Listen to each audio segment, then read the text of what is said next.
Buenas tardes para todos, son las 2:38 de la tarde de hoy jueves 27 de septiembre del año 2012 y a esta hora se apresta el Juzgado 19 Penal Municipal de Medellín con función de conocimiento a realizar un incidente de tasación de perjuicios solicitado por la defensa en el proceso que por la Comisión del Injusto Penal de Violencia Intrafamiliar se viene impulsando en disfavor del ciudadano Gustavo Adolfo Sánchez Grisales, proceso con Código Único de Investigación CUI número 05-001-60-00-206-2011-58-248, número interno 2012-90-191. Previamente se procede a verificar la presencia de las partes. Es tan amable la Fiscalía. Buenas tardes, Yolanda Patricia Gómez Rodríguez, fiscal 152. Muchas gracias, tan amable la víctima, nos da su nombre. Buenas tardes, mi nombre es Estela María Domicolgue, 43611-322. Muchas gracias, el señor apoderado de la víctima. Muchas gracias, señor juez. Juan Guillermo Restrepo Maya, identificado con cédula de la ciudadanía 1017-133-290, estudiante activo de consultorio jurídico de Universidad FIT y directamente afiliado con el Centro de Atención a Víctimas de la Fiscalía General de la Nación. Muchas gracias, tan amable, el señor agente del Ministerio Público. Gracias, señor juez. Buenas tardes a todos los presentes. Delegado de la Personería de Medellín, Pedro Villegas General. Muchas gracias, tan amable la defensa. Beatriz Elena Franco Espinal, actuando como defensora pública de Gustavo Sánchez. Es tan amable el procesado, nos da su nombre y cédula de ciudadanía. Buenas tardes, mi nombre es Gustavo Adolfo Sánchez Grisales, con cédula 98-766-374.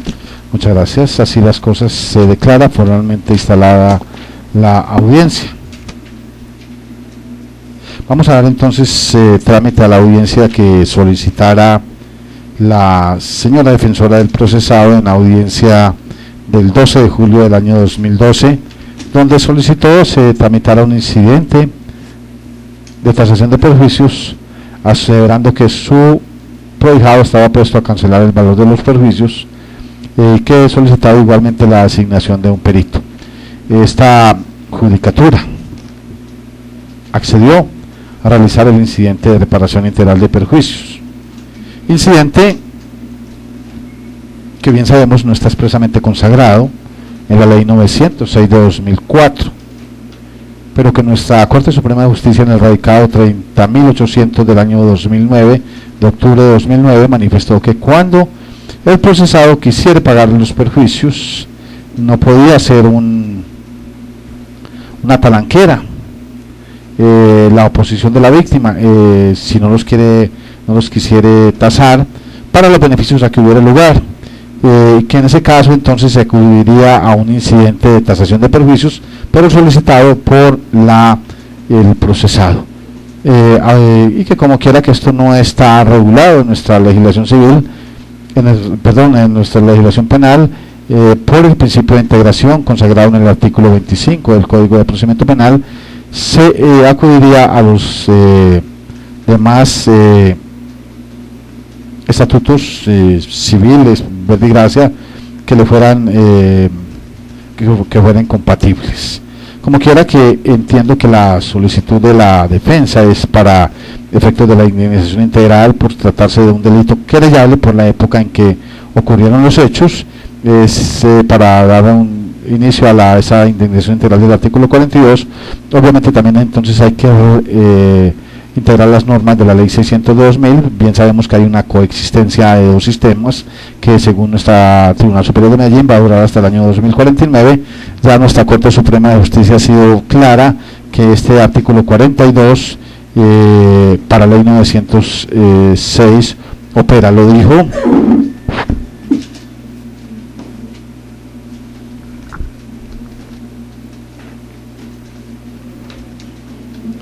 nuestro honorable Tribunal Superior de Medellín en sentencia de el 19 de octubre del año 2009, magistrado ponente Nelson Saray Botero, y también nuestra Corte Suprema de Justicia en el radicado 35.946 del 13 de abril del año 2011, magistrado ponente María del Rosario González de Lemos. Entonces, en ese orden de ideas, esta judicatura va a realizar ese incidente. Bien sabemos que los incidentes son procesales. Se ya esta judicatura había solicitado la designación de un perito que nos ha colaborado en varias audiencias. Bien sabemos las dificultades que hay en los peritazgos por los que en materia, por ejemplo, civil son demasiado caros, en materia penal se cobran menos honorarios.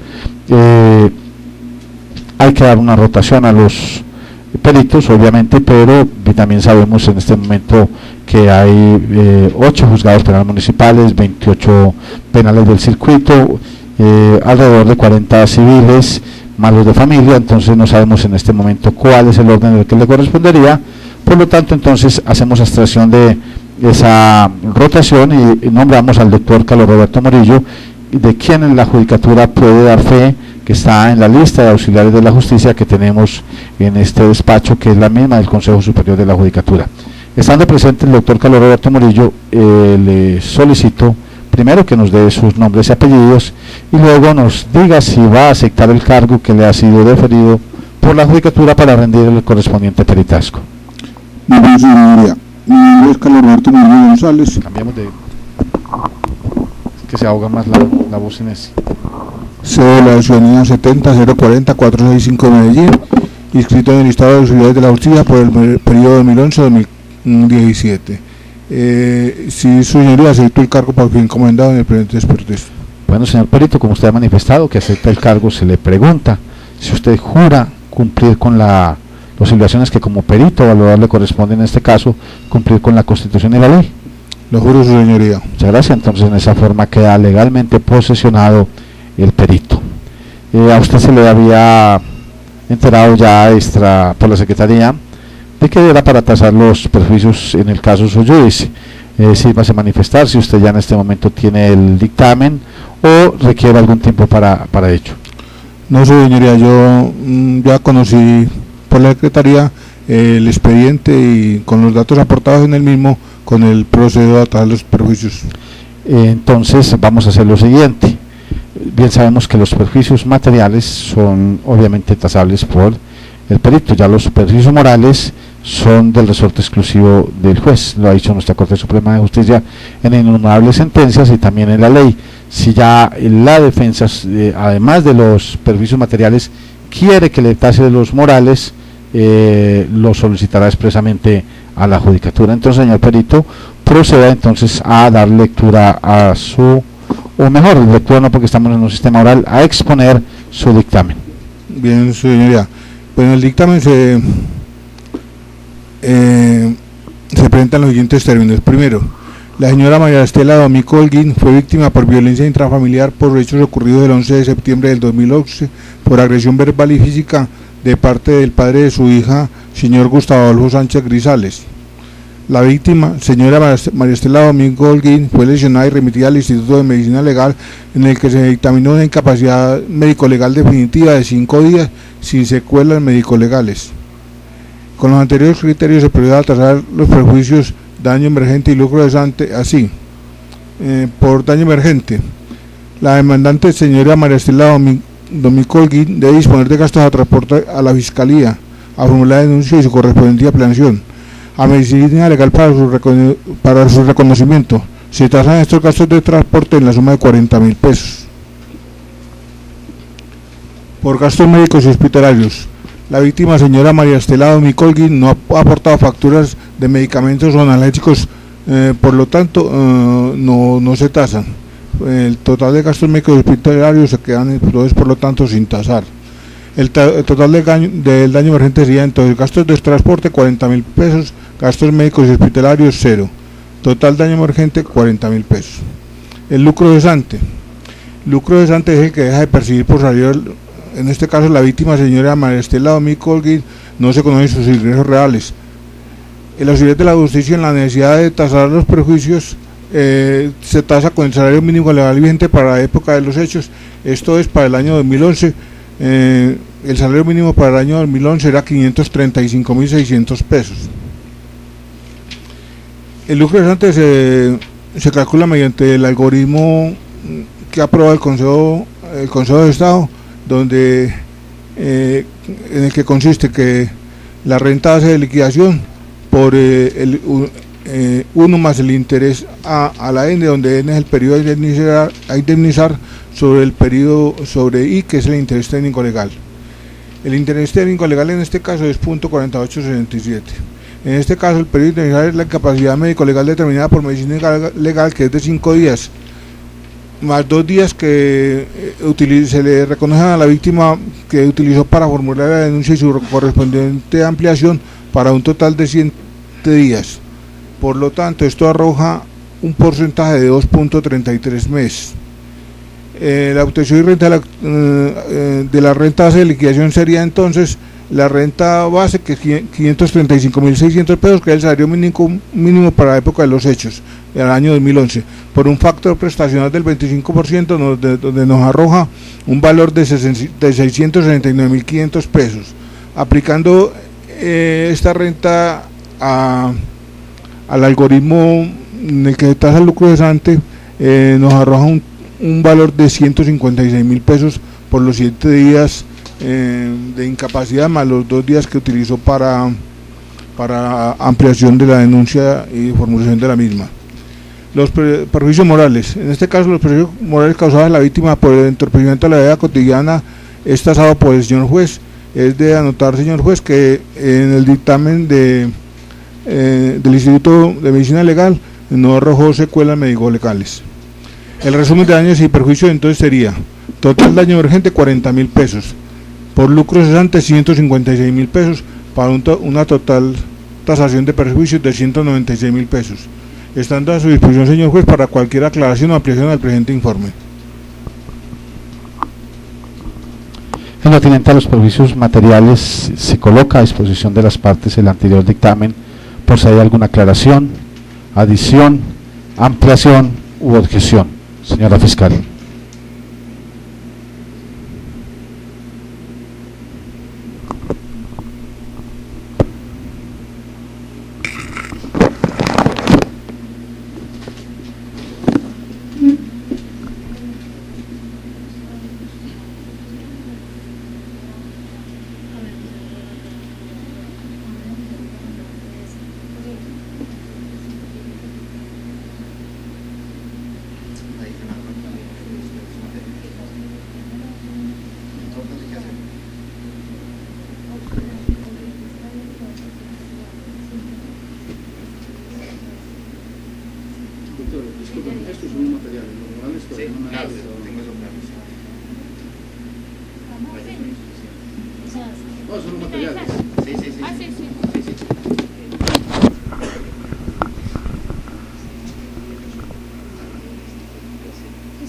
Por parte de la Fiscalía no hay ninguna objeción al dictamen rendido, señor juez. El señor apoderado de la víctima. Gracias, señor juez.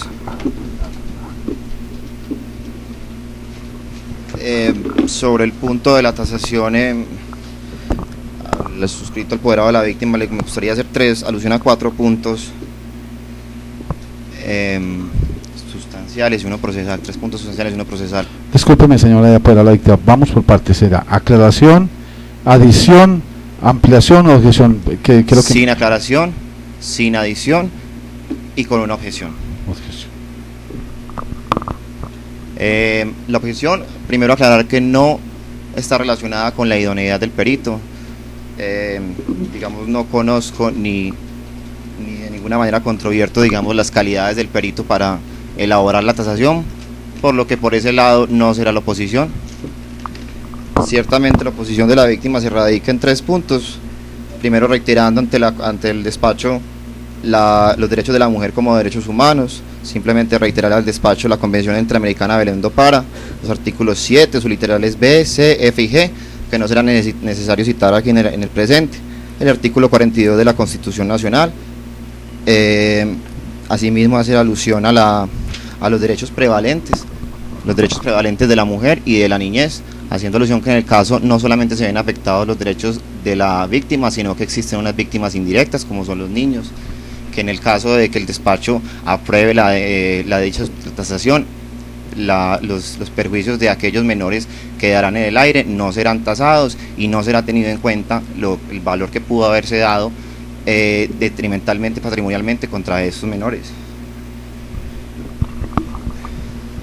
Antes de que, discúlpeme señora apoderado de la víctima, antes de que continuemos con esto, la Fiscalía fue absolutamente clara en el escrito de acusación que la víctima solamente era la señora. Acá no habían víctimas menores. Absolutamente. Entonces, por lo tanto, entonces le ruego que se refiramos solamente a la víctima. Claro, y recuerde, señora de perito, que solamente los dictámenes son objetables por error.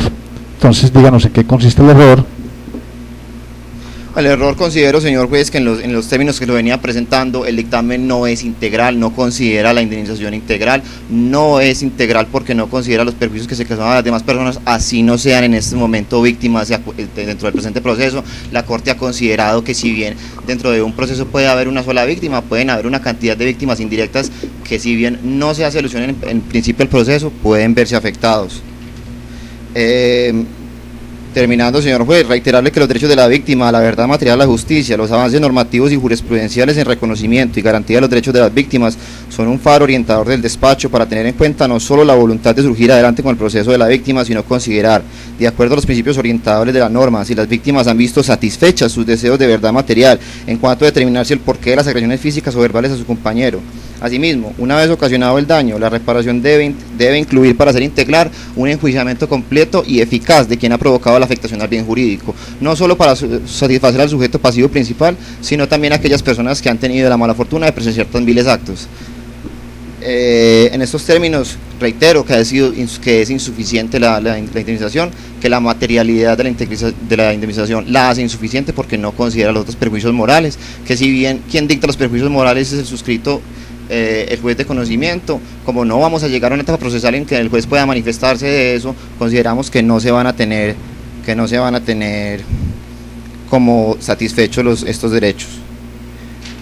Y finalmente, finalizar, señor juez, indicando que si bien eso se trata de una audiencia que no está contemplada en Ley 600 ni Ley 906, como usted ya mismo hizo alusión correctamente, la Corte Suprema revivió el articulado de la indemnización integral de la Ley 600 y que por tanto, por tratarse de una audiencia amorfa, deberemos remitirnos a los principios del Código Civil y que por tanto, tratándose de una audiencia donde su auto decidirá sobre derechos, no se trata de una audiencia solamente de trámite, sino que por el contrario, usted debe permitir que a quienes se sientan insatisfechos o quienes tengan una objeción pueda permitirse el recurso de apelación para que sea el superior jerárquico quien decida si realmente hay lugar a la aceptación de dicha tasación de perjuicios.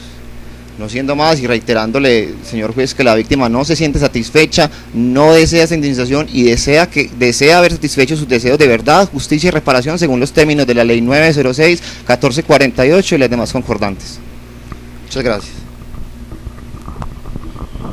En las orden de ideas, como el señor apoderado de la víctima presentó objeción al dictamen, le solicito entonces que acredite las pruebas para hacer valer ¿Sí me entendió, doctor, lo que le dije? Doctor, qué pena, estaba ocupado con la fiscalía. Les pido el favor que le pongamos cuidado a esto, que esto es un incidente de tasación de perjuicios. Señor apoderado de la víctima, le decía yo que como usted ha manifestado que objeta el peritazgo que ha presentado el doctor Carlos Roberto Murillo, le doy el uso de la palabra para que nos haga una relación de las pruebas que demuestran su objeción y para que las presente en el acto, porque habíamos sido citados para un incidente de tasación de perjuicios. No, doctor, en este momento yo no cuento con absolutamente ningún elemento probatorio. Yo aquí hago una objeción y una posición a la tasación desde un punto de vista de derecho, desde el punto de vista de derecho penal del autor. Yo no requiero de absolutamente ningún elemento material probatorio para hacer esa oposición.